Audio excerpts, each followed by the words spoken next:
Hello there, welcome to another blues rhythm guitar lesson. In today's lesson we're looking at something I call the tritone blues, which is a very cool, very minimal approach to blues rhythm guitar.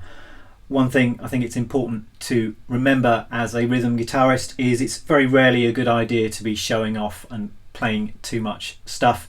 It's your role as a rhythm guitarist to play something that grooves, to play something that's appropriate to the song, and also to back up, or at least not to get in the way of, the soloist or the singer. And I think this piece does all of those things.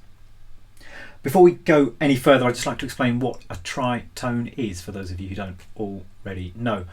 As the name would suggest, a tritone is made up of three tones, and a tone is what's known as an interval, and on the guitar it's the distance between two frets.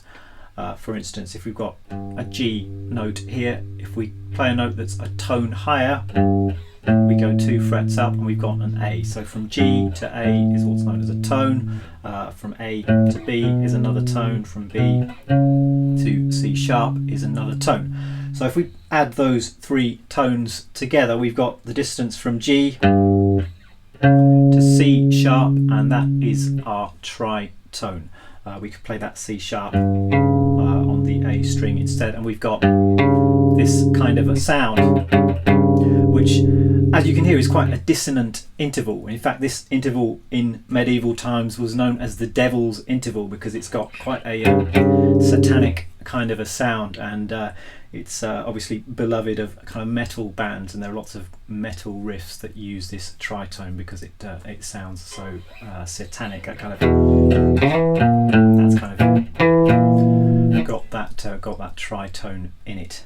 So why is all this tritone stuff useful to us as blues rhythm guitar players? Let me try and explain.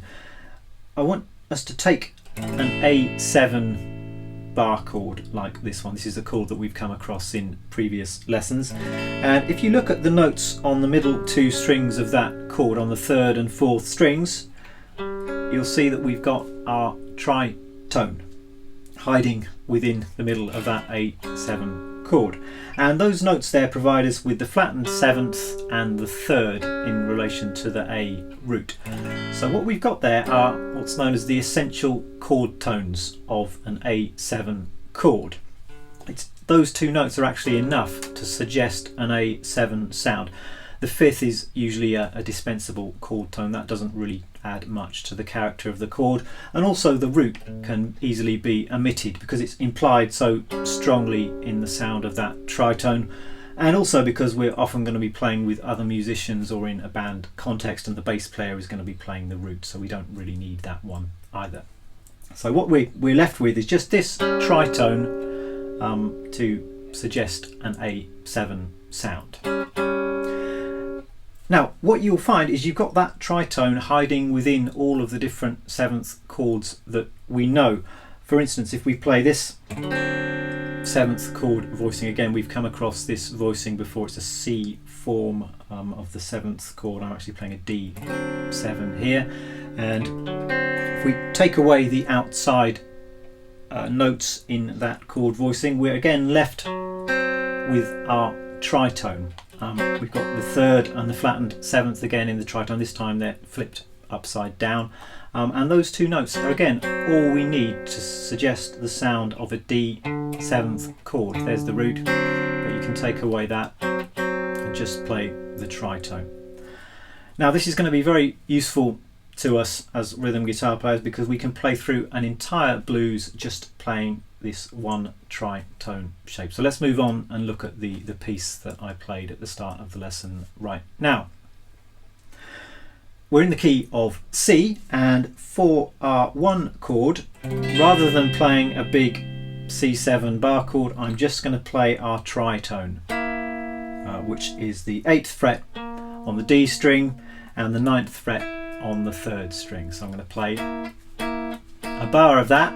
For the 4 chord, all you need to do is to move this tritone 1 fret lower, and now you've got the tritone that is at the heart of the 4 chord, the F7 chord. You might like to imagine your F G7 chord there, and just imagine the tritone as being the middle two notes of that chord, if that's helpful.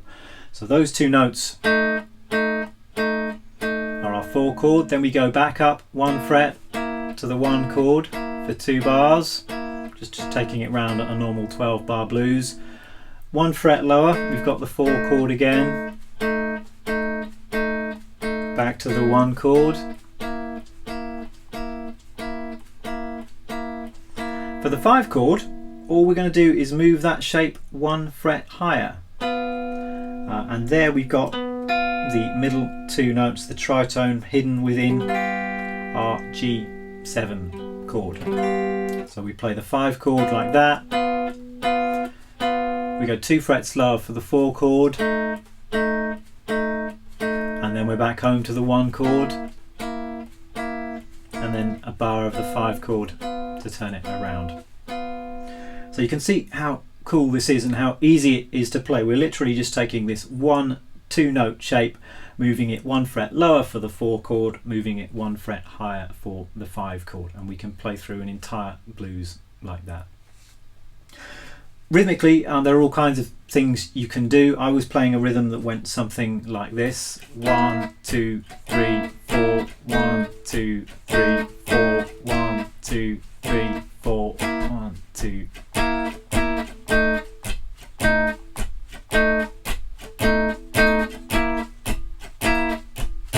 So most of those notes were on the beat, and then there's just that one little swung note in there, which you can either play with an upward pick stroke or with a down, just for that consistency of tone.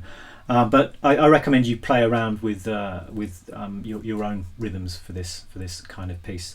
I will be putting a transcription of exactly what I played at the start of the lesson up on the website. That's about it for this lesson. Hope you have fun playing around with these tritones. Remember to check out the website. As I say, there will be a transcription of the piece exactly as I played it at the start of the lesson. There will also be a backing track that you can download and jam along to. That's a really good idea and a great way for improving your timing and your feel. I will see you for some more blues rhythm guitar very soon. Bye bye.